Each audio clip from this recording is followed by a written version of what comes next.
What is going on, guys? Hope you guys had a good week. Today we're going to be, looking at how the market did this week. More specifically, my existing dividend portfolio.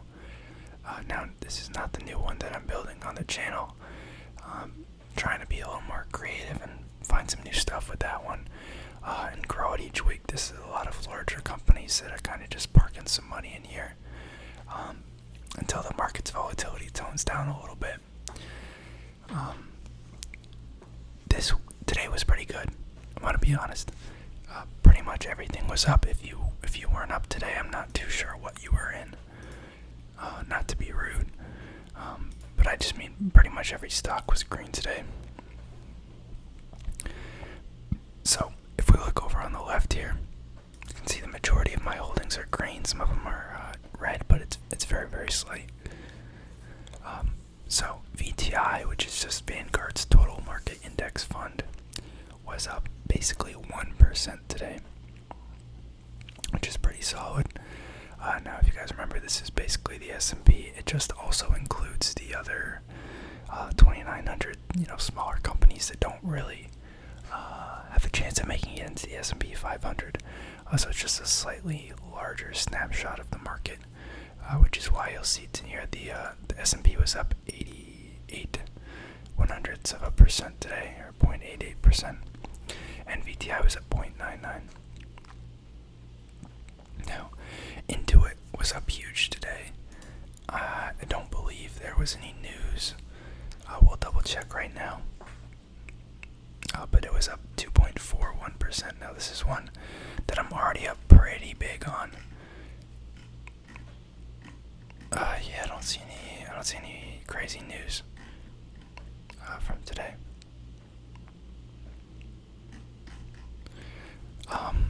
I do think this is getting pretty pricey, and the dividend is getting weighed down a lot.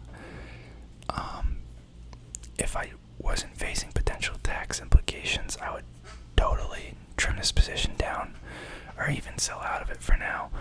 But I don't really want to pay the taxes on it because I have a pretty significant gain in it. So, kind of on the fence on what to do with that one. Same deal with IIPR. Now, this is one that I talked about in a video. I actually made a whole video on it like a month ago.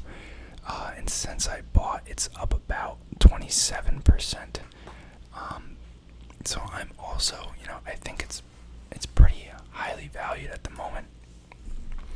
It is in the cannabis sector, but it's slightly more stable because it is a REIT, and it's more focused around lending and real estate with the cannabis properties rather than the cannabis businesses themselves. If you look at the 1 month chart here, I think I even bought before that, so maybe it was like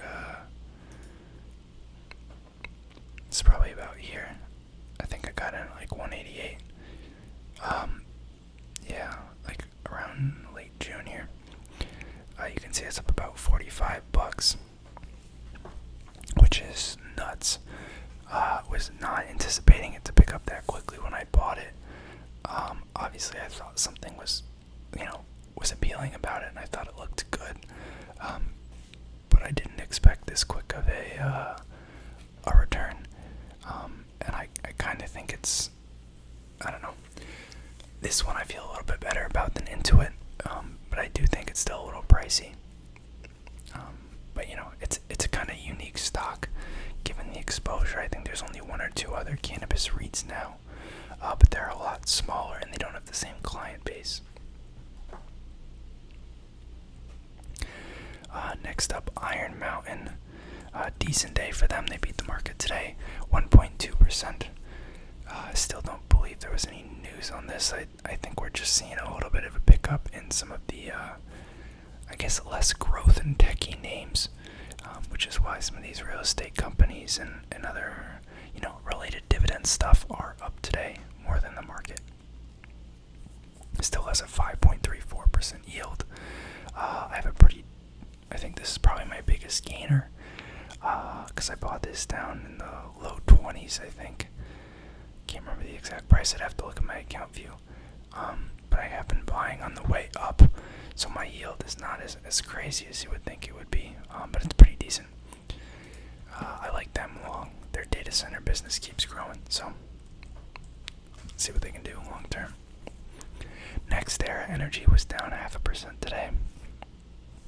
Some of the green energy stocks were down ever so slightly. Mostly like the actual energy companies, so like not electric vehicles or like battery makers. Those were all up today, I believe. But this is a very, very modest down day, almost not even worth mentioning. Everything, something's gonna get left behind. Prologis is up 0.53% today. This one, it popped up a couple months back into the like 120s, and it's kind of been hovering there for a while. But I have had this one for a while as well. I think it's a pretty neat stock. It's definitely trading at a little bit higher of a valuation, but I think it's a little bit safer. But it's a trade-off because you're getting a slightly lower yield. But I really like them still. Next up, we got American Tower up 0.82%. I don't think this one has been doing much. I guess it's up a little bit probably from where I bought it. I can't remember when I picked this one up. I want to say it was the beginning of this year, but I don't remember when. Again, a lower yield, but a little bit safer because they have the long-term cell tower leases. Neat property, or neat stock, I mean. Next up, Equinix data center, basically flat on the day. This one's price has not been moving that much. It's been pretty flat since mid-June. I think I've only had this one for 3 months or so. L3 Harris. It's 1.74% yield. It's actually been appreciating a decent amount, it looks like here.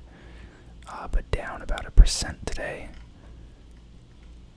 Not sure what that could be caused. What that could have been caused by.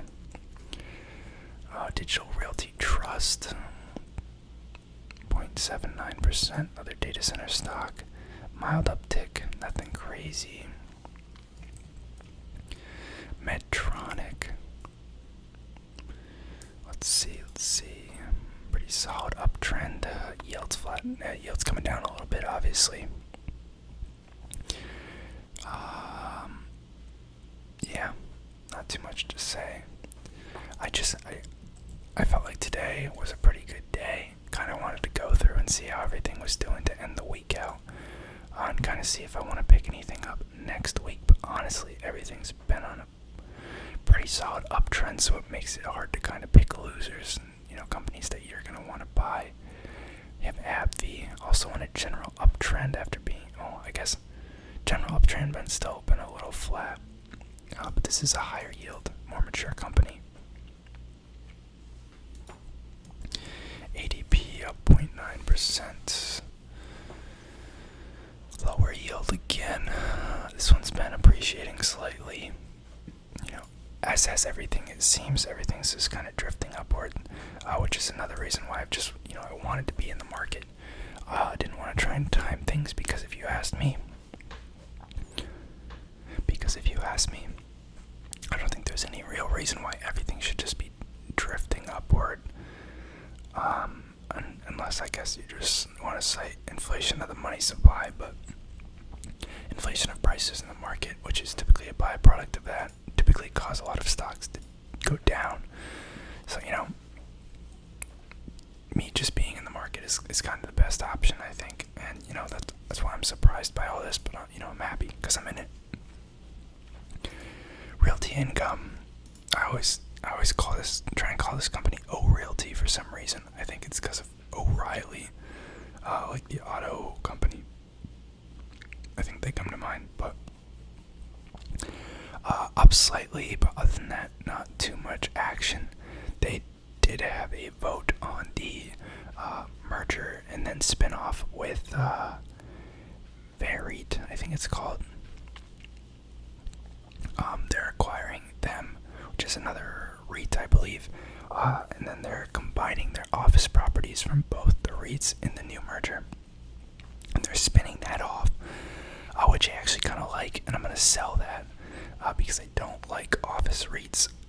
I don't think it's the doomsday that everyone is making it out to be, but I just think there's better places to be. So it's kind of neat that they're getting rid of it. This next one is actually a new position in this specific account, but I've held them for a really long time. I just decided to buy some in here because I feel like it's been pretty flat. And yet I see strong numbers coming in and out of them every quarter. I've been following them for about a year and a half. And I think they're basically going to sell every chip that they can make for the next couple of years, which is definitely good for business as long as they're expanding capacity. But that's not financial advice. None of this is financial advice. Take it with a grain of salt. We got another data center here.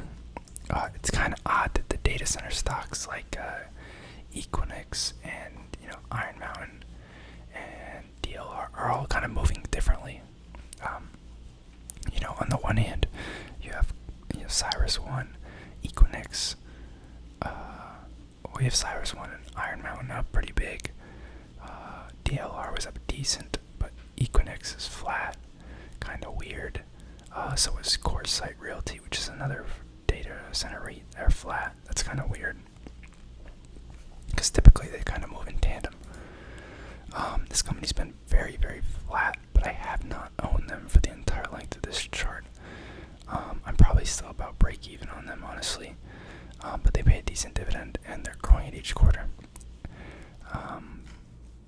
And yeah, I kind of had to shift some more money into a lot of these data center REITs because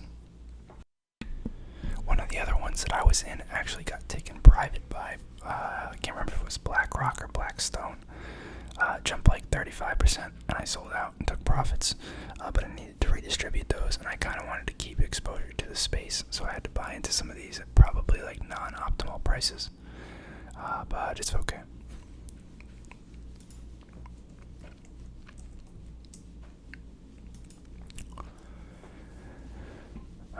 Main Street Capital, higher yielder here. It's been pretty flat since I've owned it. I haven't owned it for more than a couple months. But that's fine. They pay a very, very healthy yield. This one is actually one that I talked about in my dividend, my new dividend series. I also decided to purchase it in this account because I actually liked it a lot.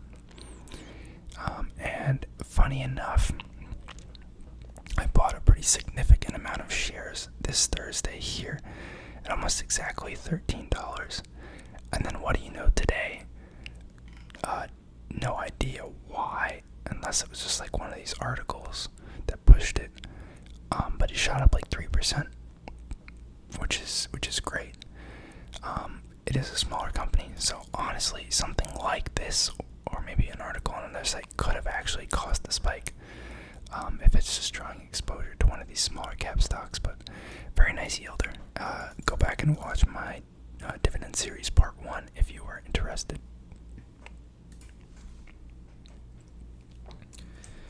Store Capital.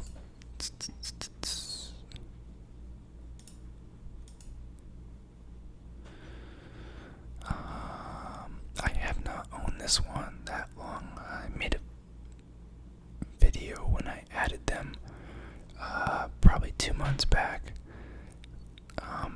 but they pay a decent yield. Most of these I'm honestly not expecting to see a lot of movement out of. It's kind of more of a store of value with a dividend for kind of like inflation protection, but they're neat. Then we have Visa. I'm just going to group Visa and MasterCard together. I don't really think they've been doing too much. Yeah, I have owned them for a long time though. Yeah, they have very similar price movement. They're neat, low yielders, high growth, high dividend growth. yield, sorry. And I think they're the future in terms of digital payment becoming a even larger part of our everyday lives. Agree Realty, another company I made a video on about a month ago, I believe. Looks like I'm probably slightly down on them, if not flat. I probably purchased around here. They pay a decent yield though, very similar to Store Capital and Realty Income. Kind of just diversifying my portfolio across more of those types of properties. Corsight Realty, a little bit higher yielder of a data center play, definitely on the smaller side compared to some of the other behemoths. Recent jump in price action in May, but I don't think I caught that. I don't think I got it until middle July, because I had initially messed up. When I had initially done my research, I wrote sloppily the ticker for this, and then when I ended up going to purchase these set of data center stocks, I looked up CORE, which is also a dividend company, called Coremark, and there was like a week or two that passed in between when I had done the research and made the list and when I actually executed the trades. So I thought, this food packaging company, food consumer products and food company that pays a nice dividend. I did research on them.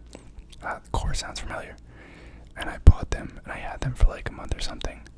You guys might have seen them in an old video, and then I realized it was supposed to be this company. Now the other company was a pretty decent company. I don't think anything happened, and I actually think I sold it for a profit. But I had to shift out of that company into this one when I realized that, and I felt pretty dumb about that. But no harm, no foul. TD, Toronto Dominion Bank. I think I've owned this one for a couple months now. I think I'm down on this a little bit, but that's okay, because it has a yield that keeps increasing.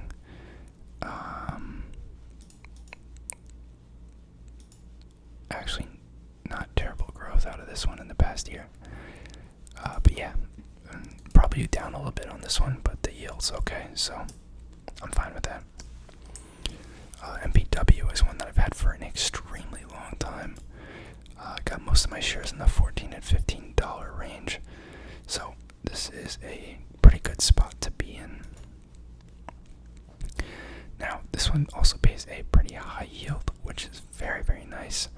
They are not growing their dividend much, but since it's a pretty high yield already, and my yield on cost is actually even higher than this, that's completely okay. Second to last, we have Unilever.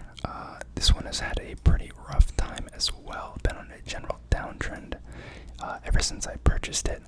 Now, it's nothing crazy, it's like a couple bucks a share, maybe 5 or 6%, and I've bought a little bit more like a week ago, trying to buy the dip a little bit, lower my cost basis. But the yield is just increasing on this one. Very healthy company, they just had a bad earnings report. So I think long term they're going to come back and I'm going to be in a pretty good spot. And last but not least, Care Trust, which is a assisted living REIT. Kind of a similar property sector to MPW. Higher yielder, lower dividend growth, maybe a little bit riskier, but it's still a decent sized company and it's done decently well in the past, just a little cyclical. But yeah, hope you guys enjoyed the video. Hope this week treated you well in the markets. Let me know if you guys have any other video ideas. I'm always looking to try